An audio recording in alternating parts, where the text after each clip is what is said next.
From my point of view, it's been a rough few months for Shortland Street, and this is the 30th anniversary month, or at least May was, and I think that they failed, in my opinion. Shortland Street is a show that is very plot-driven.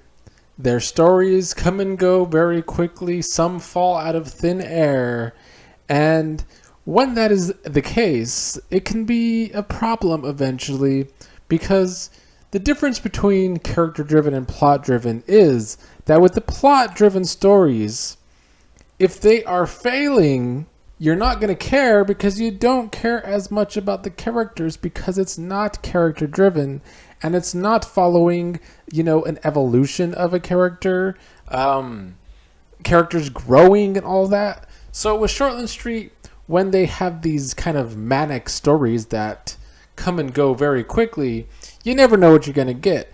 And leading up to this anniversary, the show didn't have any long-term storytelling to get here. And it wasn't all a fail. And if this wasn't the anniversary month, maybe Shortland Street would be slightly higher in my rankings and not all the way down in 8th place. But with this being the 30th anniversary month, maybe I graded it a little more harshly than usual. But I don't know. I don't think it would still be higher than 6th place if it wasn't the anniversary month. So, and the sad thing is, up to this point, Shortland Street was the only soap opera so far to dethrone Coronation Street from number 1 in my rankings. We'll see how May pans out. But in January, Shortland Street, that was the only time any other soap opera other than Coronation Street was number 1 in my rankings, and it was Shortland Street. But we see from January to May how far Shortland Street has fallen because there's been no long-term stories really, and it's all been plot-driven. And the stories lately aren't good plot-driven stories or exciting plot-driven stories. To start the month, we had more of Dawn and the doppelganger, who's been kind of like taking Dawn's identity and being a thief, and Dawn was taking the fall. And then Dawn ends up accidentally shooting the doppelganger, and then the doppelganger's in the hospital, and Dawn tries to connect with the doppelganger.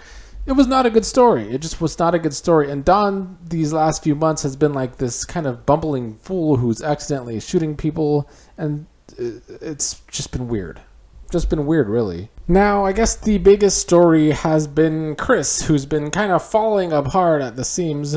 Chris runs the hospital. Dr. Love himself. He's been the main character for Shortland Street in its entire run.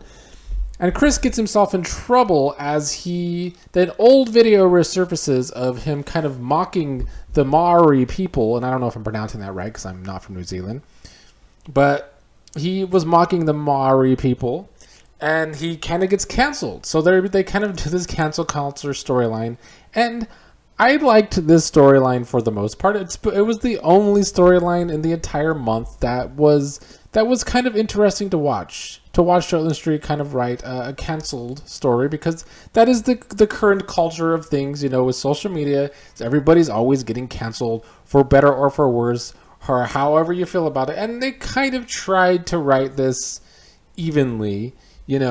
Yes, Chris fucked up when he was young. Chris being this straight white male who was mocking somebody when he was younger, that's a minority in the country. It fit, but they told it fair, and they kind of showed it that outrage can sometimes be over the top. But Chris finds himself in even worse go around as he gets canceled a second time in this month when a past character Zoe shows up. Zoe being a much younger character than Chris. They dated back in 2019, I think. I watched some of this back in that year, but not all of this. But I guess Zoe ended up pregnant from Chris, lost the baby, but then she kind of had an affair with Chris's son. So Chris had all the reason to break up with her. But her sexual harassment suit comes that, in that relationship, Chris was her boss and Chris had all this power. And so it was just another X against Chris here, as Chris was going through it in the month of May to be brought down by cancel culture and the Me Too movement. It was an interesting way for Shortland Street to celebrate their 30th anniversary by taking their main character, who has always been a gray character morally, at least when it comes to relationships. They call him Dr. Love because he's ran through Shortland Street dating co-workers, even though he's the boss. So it is questionable behavior from Chris. So the story does fit despite it being plot heavy. The other part of the story is that TK, another longtime character on the show, is the one who ends up taking over for Chris when he has to step down because of all this bad publicity and getting canceled. They tie this to the Maori people as well because that is TK. But they also bring up the storyline with TK's ex. And TK ends up cheating on his current wife, Cece, with his ex. At first they just kiss. And then, of course, they have to sleep together. So we get some drama here, but I don't know how I feel about it. I mean, on one hand, TK has been going through it. He's battling cancer. So maybe he would have these moments of weakness. But it's just another odd way for Shortland Street to celebrate their 30th anniversary with one of their other longtime characters kind of being a cheat and looking badly. I don't know. It was just very odd the way they decided to celebrate the 30th anniversary. No long-term storytelling to get here, and they're kind of just making their main characters look terrible, even though it fits the characters in some ways. But still, I just found it all very odd. And then, you know, we have Esther moving on with Marty. Esther, who I've been saying has been kind of moving on fast here in the new year. But it's a soap opera, but it's only been like 5 months since she lost her husband. I don't know how I feel about the Esther and Marty relationship. So it's kind of another thing that's just not quite clicking for me with this show. And so this past week, with it being the 30th anniversary week, they gave like 2 special episodes where it's supposed to be like the news, a newsroom is visiting Shortland Street, and there's like this documentary style thing about the doctors of Shortland Street. It's another thing that didn't quite work for me. It was like, you know, prime time shows in America, a prime time soap opera and some effects. And Shortland Street is very hospital oriented. They've always had certain things that are like you would compare to the show ER back in the day. So this is something else that also works.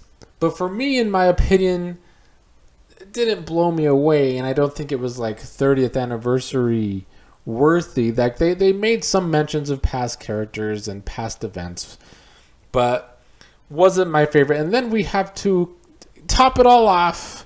We're topping off the 30th anniversary with yet another wedding for Desi and Damo, who I've talked about for months now, how I just find them to be such annoying characters. Out of all the soap operas, they could be the 2 most annoying characters out of any soap opera in my rankings. So having to watch them get married again in this over-the-top stuff didn't do anything for me as well. So overall, I'm very unhappy with Shortland Street. It was a disappointing 30th anniversary if I've ever saw one on a soap opera. The current stories for the most part have not been entertaining or compelling in the least. So I hope their next plot-driven stories are far more engrossing than what we've been getting. It wasn't like super terrible, which is why I'm saying that if this wasn't the 30th anniversary month, I don't know if I would rate it quite this low. This is the lowest Shortland Street has been in my ranking since I started this. But I had to knock it off. This is the 30th anniversary, and it wasn't a good one. So they deserve the 8th place, in my opinion. Will they stay this low? I don't know. But for now, it's what this show deserves, in my opinion.